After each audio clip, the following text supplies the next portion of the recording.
Hey Afterbuzzers, welcome back to the Outpost After Show. Tonight we are breaking down episode 2, Two Heads Are Better Than None. We've got the Blackblood prophecy, and why is the Marshal so shady? We've got a lot to talk about, so stay tuned. You're tuning into the destination for TV superfan discussion, Afterbuzz TV. And now, let the buzz begin. We're back. We're back for episode 2 of the Outpost. I was actually pleasantly surprised. It actually opened up to rave reviews. Exactly. No, it didn't. I made that part up. But what's really good is now that we realize the show is what it is, we can take it for what it is, and that's just have fun with it and have a lot of fun with the show and all the components. And yes, we all know it's failing, but it's failing so good. No, I agree. We can just, at this point, we're just rolling with it and we are going to have so much fun. I'm your host, Veronica Valencia, and I am joined by... My name's Tehran. If you don't know that, I don't know where you've been. I'm the It's on his hat. I brought the bathrobe back, which is the best part of all this. It's on your hat. Normally it's on your shirt. It is on my shirt. Actually, my face is on my shirt. You're everywhere. I'm a walking branding machine. And when it comes to branding, one thing about the Outpost, which is branded, is that everyone calls it the Outpost. And I always thought that was interesting. I thought possibly the Outpost itself had a name, but it seems to be called the Outpost.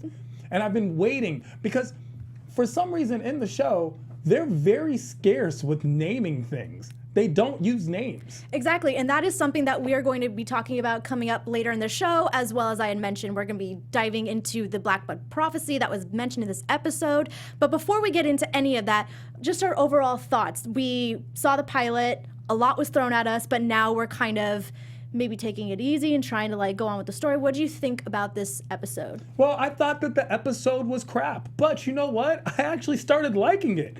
It didn't warm, it didn't fill up any of the holes that the last one did, nothing. But what I did was, possibly because I got over that hump, in a way, I lowered my personal expectations. I kept comparing it to other shows, and I realized this is its own show, is its own entity. So I can't compare it, even though it has a lot of counterparts of a lot of different shows. There's some Harry Potter in there, and there's some Xena Warrior Princess in there, and there's some Game of Thrones in there. It's none of those shows. And so once I started taking it for what it is and at face value and just enjoying it, I found it way more enjoyable. I think that's the way you need to consume the show. As you said, it is its own show. When you compare it to all the other fantasy series out there, you're going to get thrown because, yes, it's no Game of Thrones. You know, you need to kind of take it that this is its own show.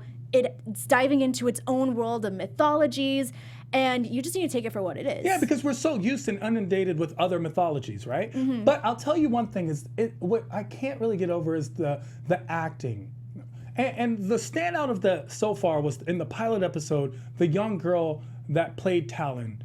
Bella was amazing. She was such a good actress. I wish we saw more of her. Exactly, and that's someone who has a strong future. But I do find that Talon's acting sometimes can be very choppy, and it's almost as if it's hurtful. It's like it's hard for her to just eat and do, which might come from onset if this is one of her very first roles. I don't know if that's what it is.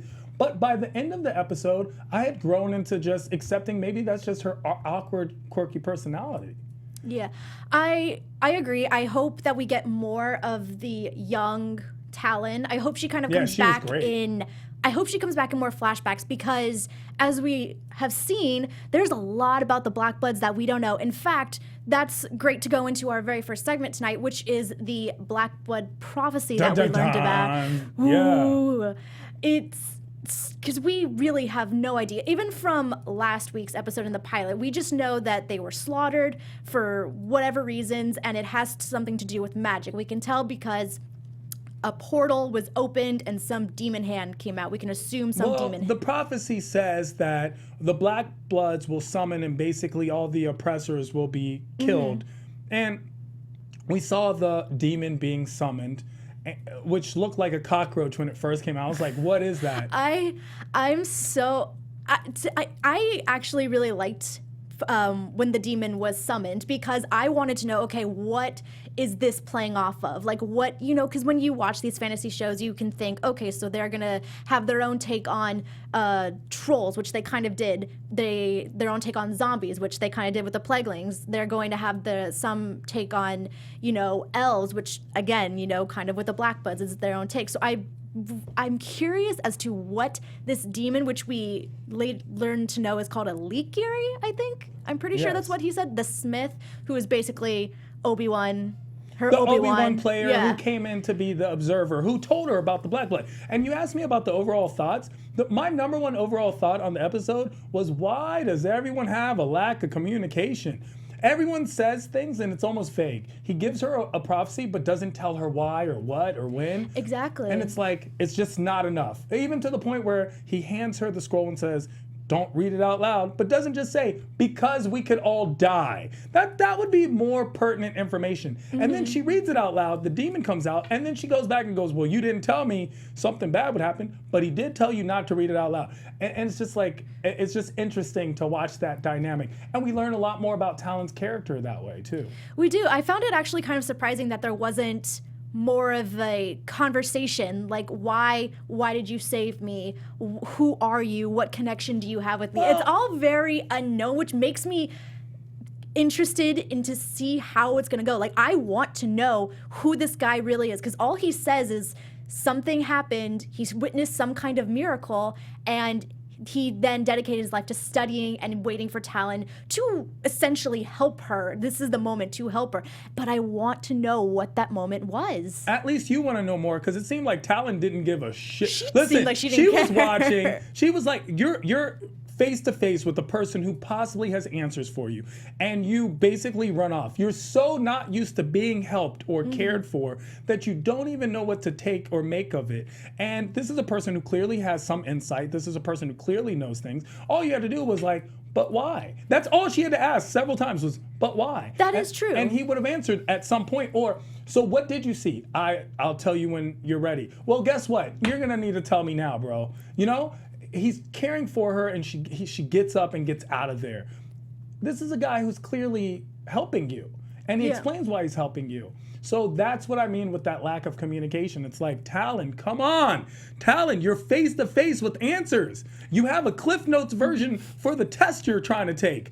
Take it, use it, utilize it, and see where it goes. In her defense, I wonder if it's just that because of what happened to her, that she just doesn't trust anyone. Like, Garrett, that we saw in the pilot, was trying to bring her in and to make sure that she, has a place to stay and doesn't get in trouble. Janzo, as well, that we saw in this episode, was trying to help her out, but she was so, reserved and, didn't want to give. She didn't want to, receive help, and I think that's just, she has a guard up from everything that happened to her from when she was a little kid. So in her defense, there's this guy saying he knows everything about you, but would you trust him, I guess? Well, what I need to know is, and this is where young Talon comes to play, right? I need to see more young Talon, because that family that took her in and cared for her better get killed too. And that better be why she wants to stay away, is because everyone she goes to gets killed. And I think that ultimately that might be one of the theories, prevailing theories that come out, because there's no other reason. If this family then took you in and cared for you, there's no other reason to act the way you act and be the person you've become. Because from what we saw, that family and the mother in that family were really caring towards young Talon. And I need to see that reason why. And hopefully that'll play out later on. I think she did maybe have some kind of connection with that family. I do agree with you. And we also saw in the pilot, in the very beginning, she had some guy that was like her friend or her ally who just got killed off. I don't even really think they mentioned his name, but he just got killed off. So yeah, everyone she's around seems to get killed. That seems to be the theme of Talon's life. But I want to know what happened to that family. And when it comes to the Blackblood prophecy, which is a very interesting concept, right, is that it is the concept of revenge in a prophecy. It's they are the ones who have the power to summon basically the end of times, the judgment day. The demons come out, and the demons basically kill all the oppressors, right? It's our modern day concept of religious Judgment Day. In all three major religions, this is a concept that whether it's angels or demons will come and retribution will be had. And the Blackbloods are the ones to have it. Now, how true is this prophecy? Well, we see from the magic power that it's kind of true. Something's true. But I need to know what led to the Prime Order discovering this prophecy and then taking it into their own hands to do something about it.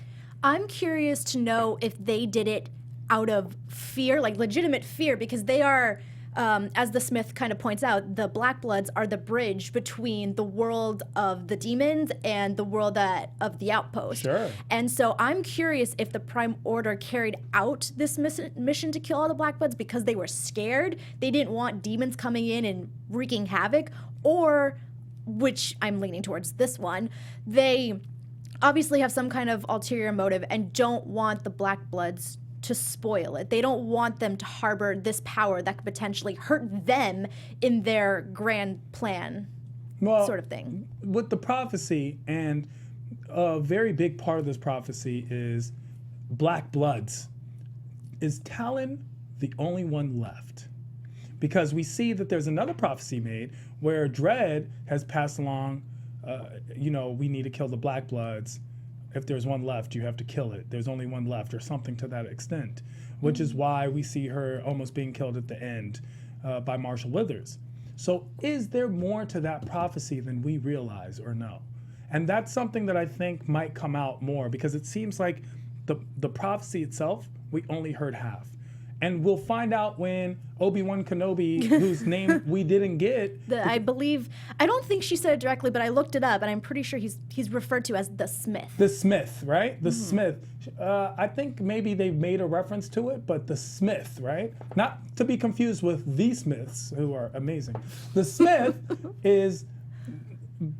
he knows something more. And that's that memory he talks about and teases about, I saw something and then have dedicated my life to protecting the Blackbloods. Because why would he think otherwise? Why wouldn't he think the Blackbloods are bad and detrimental to life as well? And whatever he saw is a key component into all of this. I agree with you. And I think, obviously, since Talon's our main character, it's kind of obvious to us. I shouldn't say kind of obvious, but it's easy to assume that she's even more special than any other Blackbloods. Because if we look back, we notice that her mother was being asked to summon these demons. And so the idea of there's one Blackblood left, you have to kill her, probably is even more important to this Prime Order, because if Talon's mother was the only one who realistically had the ability to summon these demons, then that probably carried on over to Talon, which makes her even more dangerous. I doubt they know that, but from an audience perspective, that probably makes her more dangerous. And did all the Blackbloods have this ability to fight? Because she took on like 8 men like it was nothing. 9 men like ba ba ba ba ba ba ba, and it was like crazy. Also. So I want to know if that's something that's carried into the Blackblood line as well. Are they just a race of magical creatures or a race of magical warriors? Oh, I like magical warriors. I think they probably did at some point they did fight and did more combat. Maybe in the time that we saw flashback of Little Talon, they were living more peacefully. But obviously she's had to train more and more now that she's on her own. On her mission of revenge, which consumes her in a lot of ways. And one last thing I wanted to say about this is with Talon, she needs to stop being such a hard ass. She needs to stop. Like, Talon, you have friends now. It's like, accept help when there's help. Well, I understand the concept, like you mentioned, how if I don't know what it's like, it's difficult. However, we see a softer side of Talon every now and then, and I wonder when that's going to break through. But when it comes to the Smith, that's when you needed it the most. I know communication is the most difficult when you need it the most, Talon, but that was the time where you just had to ask 3 more questions than you did. Literally 3. Yeah.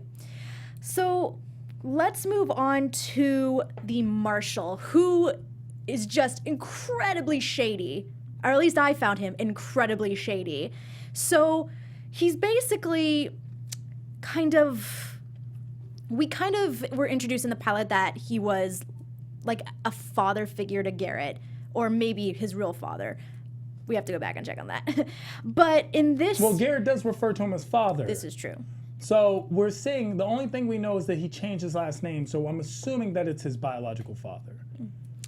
And we see in this episode that he, you know, decides to sentence Talon to death because she killed Magmore, who, in her eyes, is the villain because he killed her entire village. He's killed countless of people, and yet the Marshal doesn't see that. He's like, you killed someone of the Prime Order. It's kind of looking for an excuse. Everyone says that Magmore was a bad guy. We all know this. He wasn't just a villain for Talon. He was just a villain overall. He's probably broken numerous laws, but because he was a member of esteem in the Prime Order, they had to let it slide.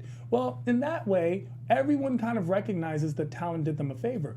I think the Marshal doesn't like this new entity entering what he thinks is his domain. Even though he's not the top dog, he's got the underworld and the underbelly all together, and he's like the sheriff from Robin Hood. That's who he really is. He just out there wreaking havoc, likes it his way, he likes to be the one that's feared. And now here comes Talon with a bigger stick than his, and it's undermining his sub-authority. I agree with you. I think he has to be in complete control. And that's kind of even this episode, but his interactions with Garrett, we see that the Marshal will do anything to kind of, I guess, in a sense, get what he wants, but get what he wants in a sense he thinks is restoring order. Because Garrett makes a point to say, like, you're going to go through with this. I can't watch someone else die for you being wrong, or something along the lines like that. So it's implied that the Marshal will go to any lengths, regardless if the person actually has committed a crime or is innocent, and he'll just lay out that order regardless, because he needs the control. He needs to think he is right. Well, I don't think it's implied. I think it was implicit in several parts of the show. So the first thing is when he himself says, we'll do it, we'll behead you in the morning, and then knows that if he does it in the morning, something might go astray, and tries to get it done right away. He plays judge, jury, and executioner. Then he's a stickler for the rules except for himself, where he breaks the rules all the time. That's who he is. That's who he is by nature. What's actually way more interesting is what caused Garrett to be so different than his father. Where did that? Because usually we're like, the apple doesn't fall too far from the tree, but it seems like this apple turned into an orange as soon as it hit the ground. It's not even an apple anymore. So I need to know how that plays out, because we learned something very interesting in this episode, is that Garrett outranks his father. And he says, don't make me pull rank. And that's something where they differ. Like, his father's like a street guy, and then Garrett's more of like the Ivy League guy. And that's a big rift between the two as well, is you see that the father is so crude and rude, and then Garrett's a little more polished, isn't he? And he's a little more esteemed, and he has a little more respect, and he has a much bigger heart, which is probably something, like I said in the previous Afterbuzz after show on the Outpost, that it plays out because of the mother. But it's very interesting to see the dynamic between the two, and Garrett knows that his father is not to be trusted. Yeah, we can clearly see, I like what you mean, and I do like that interesting dynamic where the Marshal is a stickler for the rules. He'll do anything to, you know, set out his order, whereas Garrett has a much more bigger heart, and we clearly see that. And it's kind of sad too, because Garrett kind of seems to be on the outs with more people. As we saw earlier in the episode, he has a meeting who I believe is Gwen's dad, and just basically says, the general, he's just basically like, don't go near her. I don't want you anywhere near her. Like, you are not allowed to be with her. And it's like, but why? Like, you would think he's the captain of the guard. Yeah, but that's still his daughter. That's the thing you got to understand. See, a lot of people don't understand. That's his daughter. It doesn't matter who the guy is. It's his daughter, yes, but they're living in this class system. And again, he's the captain of the guard. She's kind of this upper class woman. You would think that if she were, you know, to find a guy, it would be that dynamic. But if you see that dynamic, it's pretty much parallel, right? So not only is just because he's the captain of the guard, we see where his father is. So by marrying Gwen off to Garrett, General gets nothing. There is no upward mobility. But if Gwen marries a prince or someone who's of higher esteem, now we're marrying up. And that's something that's practiced even today still in a lot of the world, and we sometimes call it gold digging or whatever it is, but it's a practice that used to be very prevalent in the medieval times where you would try to marry up, which is why we had things like a dowry. We had some monetary investment in our marriages. They aren't just bonds. Like where, for example, even in the modern day, where do you get married? Where are places people get married? What do you mean? Like where do people get married? Like locations? Yeah, like where? Where do you think people get married? They get married in churches, on the beach, destination weddings, all that kind of stuff. That's not true. Not a single person gets married in a church or on a beach or a destination wedding. You only get married in a courthouse. That is where you technically get married. You have to go before a judge or a magistrate, and they give you a piece of paper because it's a contract between two people. And we know that contract, for better or worse, till death do us part, sickness and health, all that stuff. But it's a contract, which is why we get tax breaks. It's a corporate entity between two people. It's a business arrangement of sorts, even in the modern day. And so back then, it even had more weight. It was, this is how I can move up. So now we don't know if the general is protective of his daughter or wants to utilize the daughter for his own good. But we do see glimpses of the general's character where he's a utilizer. He wants Garrett to train people so he can kind of overthrow the Prime Order on his turf. He kind of wants to use how the dynamics work in his benefit. That's the person he is. But we also see that he cares very much for his daughter. But what does he say? He says, it's not about what I want, it's not about what she wants, and it's definitely not about what you want, Garrett. So what's the higher purpose? Exactly. And I think you actually brought it up too, where we see the general wanting to utilize Garrett to eventually take over the Prime Order. Because everyone in this outpost hates the Prime Order. But even Garrett seems a bit hesitant. He's like, I don't like them, but should I? Should I go through with this? I don't like it or should I? Or is it, hey, right now it kind of looks like the Prime Order would be the lesser of two evils. We don't know how bad the general is either. Exactly. Like I get shadiness from both of them, from the Marshal and from the general. I get shadiness from both of them just because it's clearly there's stuff going on behind the scenes, and I feel like maybe to one sense the general doesn't like Garrett and doesn't want him to be with Gwen just because he sees that he will oppose him because he does have that heart. So I don't know. We'll see. Is it shadiness or is it just personal agendas? And sometimes personal agendas can be what I think is the best for everything, and it just isn't true. But it still comes from a good place, even though it inherently is not good. And that's where the general is coming from. Now, the Marshal's personal agenda is only his personal selfish power play and ego, which we've seen. The way he interacts with the son clearly plays that out. The way he does something, and we caught a glimpse of it in his character. The Marshal, crude, rude, obnoxious, is clever. And how do we know he's clever? Because he sets Talon up. He sends 9 men that he knows she can fight to see if she can, proving to himself at least that, oh, she's a viable fighter. She must have now been responsible for the death of Toro Magnor, and now I'm gonna send in the real guards with the swords and the armor to basically capture her. That cleverness, that's a foreshadow of something much more sinister and dangerous, because now he's made an enemy out of Talon, Talon's made an enemy out of him, and so has Gwen. And so has Gwen. Because Gwen's smugness, he can't wait to wipe that off her face. Exactly. He's clearly, just like I had mentioned before, he's just very shady.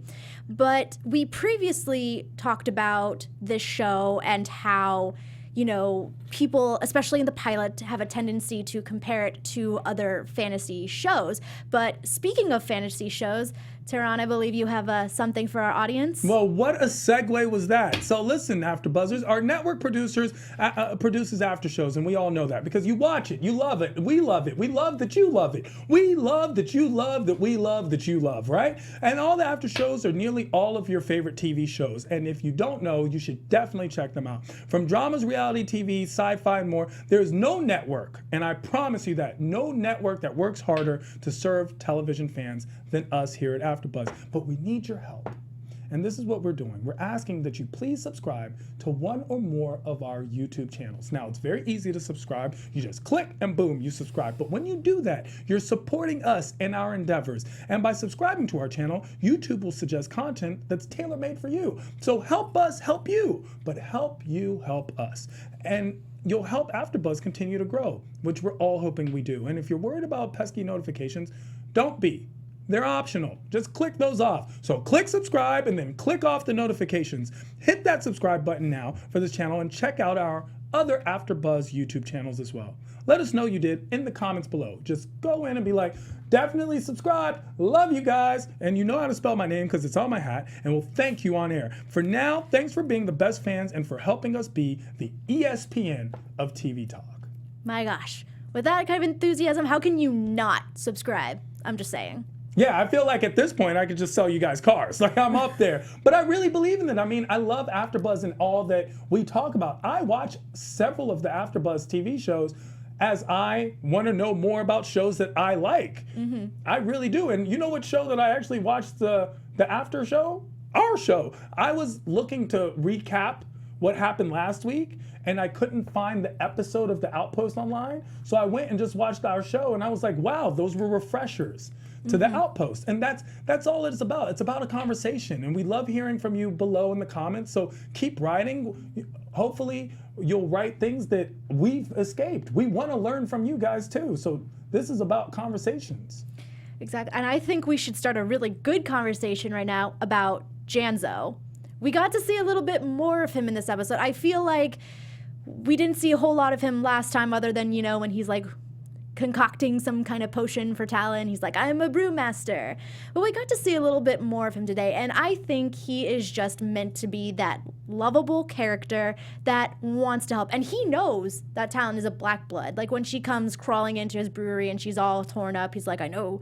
You know, he kind of alludes to her that he knows she's a Blackblood. I don't know if he knows she's a Blackblood. I think he figures that out later when the Marshal comes and talks. What he knows is she's a little special, and figures out by her wounds that she's the one that killed Toru Magma, or whatever his name is. Magma. Right, But no, exactly. And this is another one of those instances where Janzo wants to be a good guy, and Talon just has her guard up. She just won't accept help. He's like, you know, alluding to the Smith, like, he didn't fix you up right. Let me help you.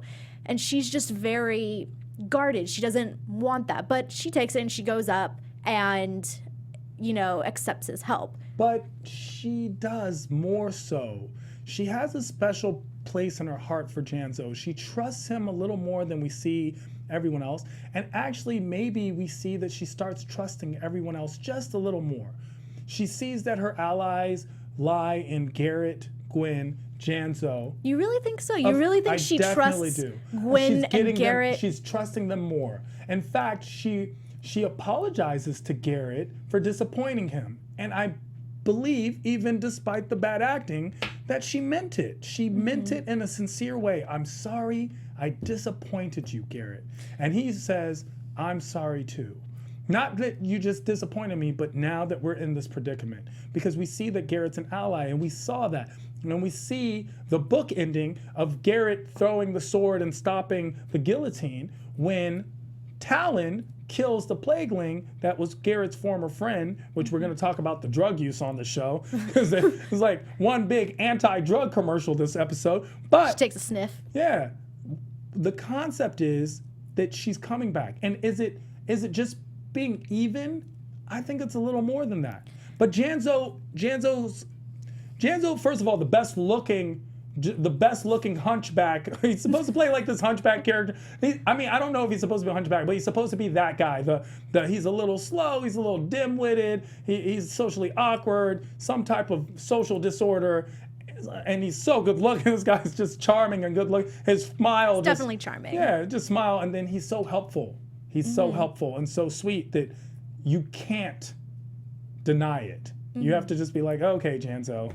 I think from the beginning, Talon has always kind of seen Janzo as, someone she could trust, or at least not be so, keeping her guard up around. But I think, as you had mentioned towards the end of the episode, where we see Talon is getting ready to be put to death by the Marshal, that she can trust Garrett and Gwyn more, because Garrett saves her and Gwyn goes to stop it because she's under this idea that, well, Talon saved me from Toru Magmore, which she didn't, but she so believes that, and so she goes and puts her kind of life on the line by creating this bond. She she pledges her bond to Talon in order to save her. So I don't know. I guess that basically means they're connected, or I'm watching out for her kind of thing. Well, I see definitely Gwyn, and we should get to her. She's her own topic almost. But really quick with Janzo, we also catch a new glimpse of Janzo's character. That Janzo is actually far more clever than he lets on.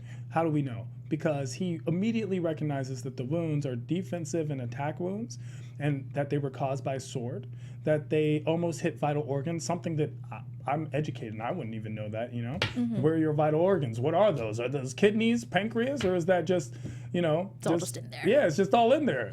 We don't know, but he immediately understood. He knew how to stitch her up. He had concocted just enough of a potion to help her heal. We see that he's actually clever. Even though he shows it in a slow way, the Marshal brings up Blackblood, and so he automatically just starts defending the door, the most hey, they didn't do it. Who didn't do it? Now I know, Now I know something's afoot. So we see that in Janzo. We see her trusting Janzo a little more. We saw it in episode 1 when she trusts him enough to say, hey, I'm in this room all night. Remember that. If she didn't trust him at all, she wouldn't have told him anything. We see her trusting Garrett a little more, or at least reciprocating his help and accepting it. We see her having a special place for Gwyn. As annoying and just silly as she finds Gwyn, she kind of has a soft spot for Gwyn as well. And she will ultimately, in my opinion, play that out. It's all about conversations. And because of that, I would like to just take a moment to say, Tehran did a great job of telling you guys more about finding us on YouTube, but of course we're on iTunes as well, and we never forget about you guys on iTunes. If you like what you hear, we bring you this content for free. So in addition to watching us on YouTube, you could also go to iTunes and download our show. Leave us a comment, because we know you're there. We see your comments. We appreciate them. Give us a 5-star rating, and we will be so happy and give you more and more content, and we'll keep talking about this show, because clearly we've got a lot to say. Wait, this is for free? It's I'm going to have to call my agent. This is ridiculous. Word, free. What? I'm going to have it. Where's my Danish?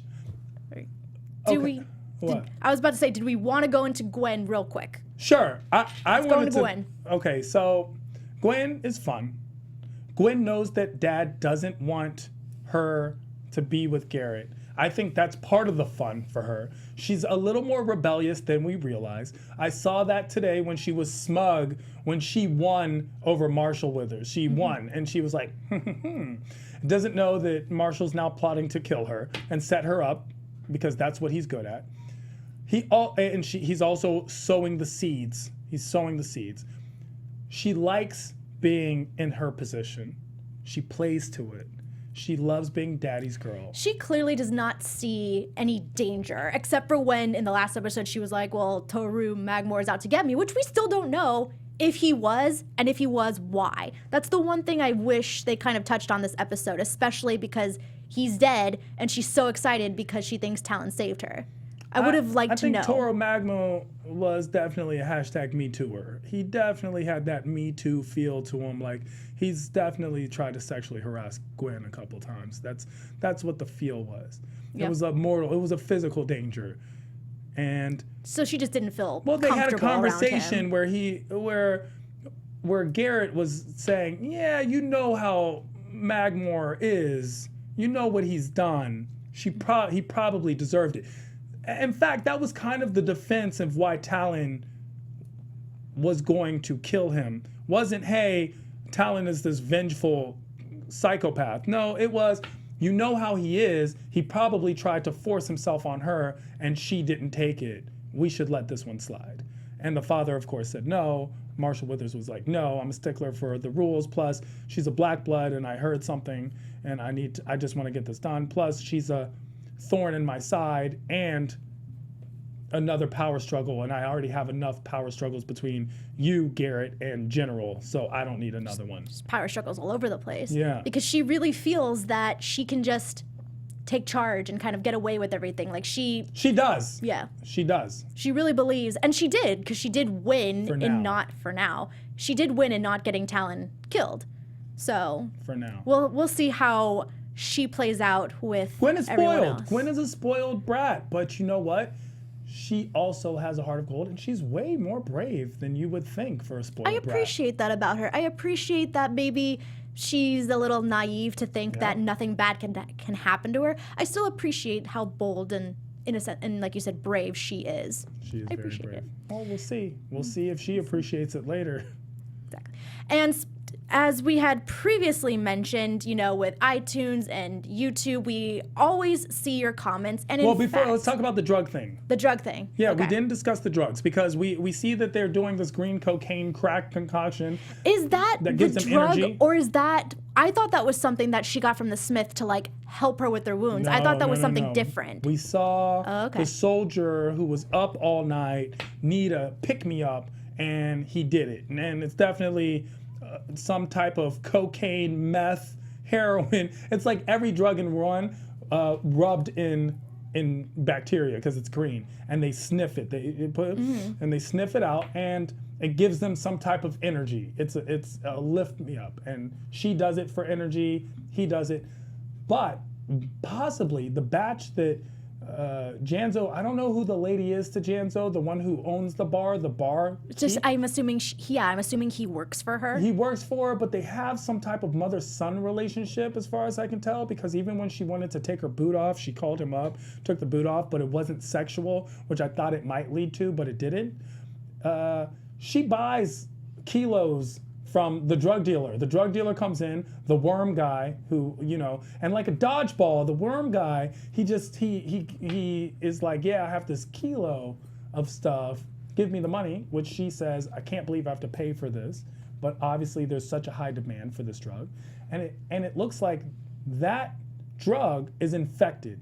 And why I say that is because the soldier that used it turned into a plagueling. So maybe there's a connection between the drug and becoming a plagueling of some sort, because he got sick. He seemed to be a little sick, and then we're thinking he's going through withdrawals, and he turns out to try to kill Garrett at the end. Scene. And we know that they already have issues with plaguelings. Like when you get bitten, you basically turn into one. It's like the slow, excruciatingly painful process. When you get bit, you turn into one and essentially probably get killed because they can't have plaguelings running around in the outpost. But interesting. I didn't catch that. So it was just something. He used the drug and then later became a plagueling, and there has to be some type of connection. So maybe that batch of drugs is just a bad batch that is infected. And we saw that the barkeep sent her minions, or at least one of them, because they both seem to just be thugs and not the brains of the operations, because that's her. And she kind of points that out when she's like, you couldn't even chase your own shadow. And he goes, well, I wouldn't want to. So she sends one after the worm to figure out where the drugs are coming from, because she wants to cut out the middleman. She wants to cut out the worm. And that's another power struggle that plays out. So now we have a series of power struggles. We have Marshal Withers and the General. We have the General and Garrett. With everyone. We have Garrett with everyone. We have Gwen. We have Talon. We have the Prime Order. This new woman that was introduced. That's the thing. And now, and there's a demon on the loose. Have we just forgotten that there's a demon on the loose just running around?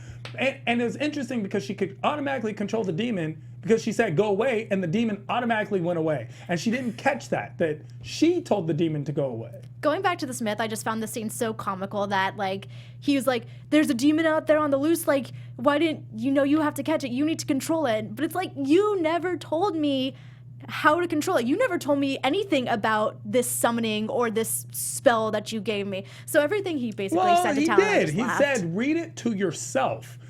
Don't read it out loud. You had one job, Talon. One job. I mean, sometimes I would read it out loud. You never know. You can read it out loud to yourself. You know, when I remember in high school, we had this English professor who, I mean, I call him professor as a teacher, but he was an actual professor who came back to teach high school English. And there was this huge test, and we'd read a series of books. And the first line of the test was, read the test all the way through before you finish. It was a time test. And I remember everyone doing the questions, answering questions, but I simply just read the test all the way through, and it said at the end, if you read the test all the way through, just bring the test up and turn it in. And whoever turned it in quickest, that was the A. And everyone just got, every time the person turned it in. So I remember I turned it in, and people looked at me and laughed like I just didn't know what I was doing. And then as many questions as you answered, you would get a lower and lower grade. Because the concept was to learn how to read instructions, to read, to learn to listen. And that's something that I feel like, Talon, you would have failed that test. She didn't listen. She did not listen. But speaking of listening, I think that's a really good way to segue into our next segment. As I had mentioned, we're always looking at the comments that you leave us on both YouTube and iTunes. And you know what? We're going to give you some shout outs. So, wow. That was new. I really like that. That's great. Anyway, I just want to give shout out to Juliet. Shout out to Juliet for making that happen. First shout out of the night. But we also want to give a special shout out to William Bailey, Live the Moment, Charlie Angel, Teets, Kent Gritzen, Bruce Wayne, Super Saiyan Lacario, I hope I said that right, B-Dog02, and Box. Thank you so much for tuning in on YouTube. B-Dog02 was tuning in? Yeah. That must be special. We must be great. I'm gonna comment back to all of you guys. Exactly. I'm gonna comment back. And here's some other comments I just want to say, like, let you know of. Sure. Marissa Smith said, loved the after show. Thank you so much. Rachel Nicole 1223 on iTunes, because we also look there, loved our viewpoints on the Outpost. Thank you so much. We really appreciate that. And SSJ Raditz Black, great username, said, I liked the show and will continue to watch, and also subbed. Again, thank you guys so much for tuning in. We love to talk about the show, you know, everything involved in the show, and we're just so happy that you're tuning in all honesty. Now, some of you guys have even been leaving your own fan predictions in the comments, which I found interesting because it made me go back and hear some points that I missed. For example, Square One Visual Grammar said, I think the Marshal is actually his father-in-law, referring to Garrett, I'm assuming, and Garrett lied because he didn't want Talon to know he was married, which made that scene awkward when all three of them up. A few of you have speculated that they're married. We now know that's wrong because we met Gwen's father. So clearly, but that's a good theory. That was a good theory at the time. You had a similar theory when we were talking. But I think that because you guys are giving your own predictions, it's really good for us to go into our own predictions for next week's episode, I'd say. And now, your Afterbuzz TV predictions. That's why, because you know why? They're eerily good. Our predictions are eerily good. I'd say. But well, first prediction I have is that Marshal Withers is clearly plotting on the demise of Gwen, the demise of Talon, and to some extent, the one of his own son. Just to prove to the son that he's the one who did it. He won't kill his own son. He wants him to be alive so he can say, I did this to you. And the reason, not only did we see the actions allude to it. The title alluded to it. 2 heads are better than none. 2 heads cut off, 2 heads in the guillotine are better than none. And that's what he's plotting. How to set Talon and Gwen up for the guillotine. I think I think the Marshal is somehow connected to this Dread guy that we keep referring to at the end of the last episode, where his name is written out in blood, and kind of Marshal speculating like what's the connection. I think he is connected in some way to this Dread, whoever he is. And that's probably why he's so calculating and why he's trying to keep everyone in his outpost in check. And now that he has Talon, he's probably putting the pieces together. Well, I think Dread's going to turn out to be, like, obviously someone in the Prime Order, but it's going to be the person who gave the order itself. And that we're going to find Dread, and Dread is going to be a dreadful person. Mm-hmm.